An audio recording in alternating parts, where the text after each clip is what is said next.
उपमुख्यमंत्री यांनी 31 तारखेच्या आत सर्व शेतकऱ्यांना कर्ज भरायला सांगितलेलं आहे।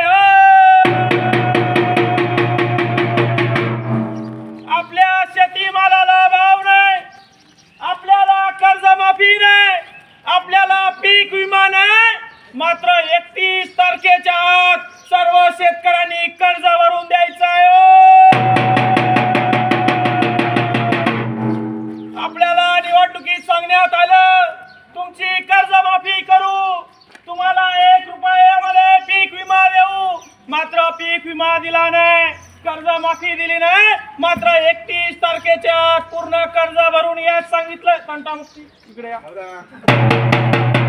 तुम्ही सरकार आहे आणि या ठिकाणी केंद्राच्या सरकारनं मागच्या 4 दिवसापूर्वी खासदाराच्या पगारामध्ये 24% वाढ केलाय।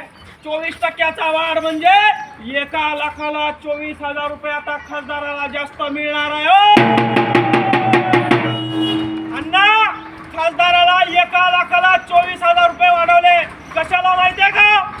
कशाला म्हणा? आता शेतकरी एखादा कर्जमाफी करून आत्महत्या केला तर आता शेतकरी एखादा कर्जमाफी करून आत्महत्या केला, हा खासदार येणार, ताफा घेऊन येणार, त्या शेतकऱ्याच्या थडग्यापासून येऊन उभं राहणार आणि भावपूर्ण श्रद्धांजली देणार आणि शेतकऱ्याच्या टळूवरचं लोणी खाणार। त्यासाठी खासदारांना 24,000 रुपये पगार वाढवून देणार।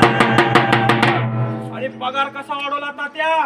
या वर्षी निर्णय घेतलाय 4 दिवसापूर्वी, आणि पगार कधीपासून वाढवणार आहे माहितीये का?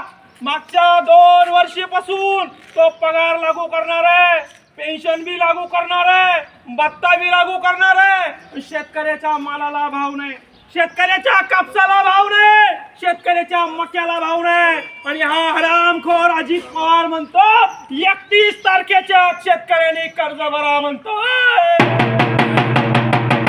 धन्यवाद।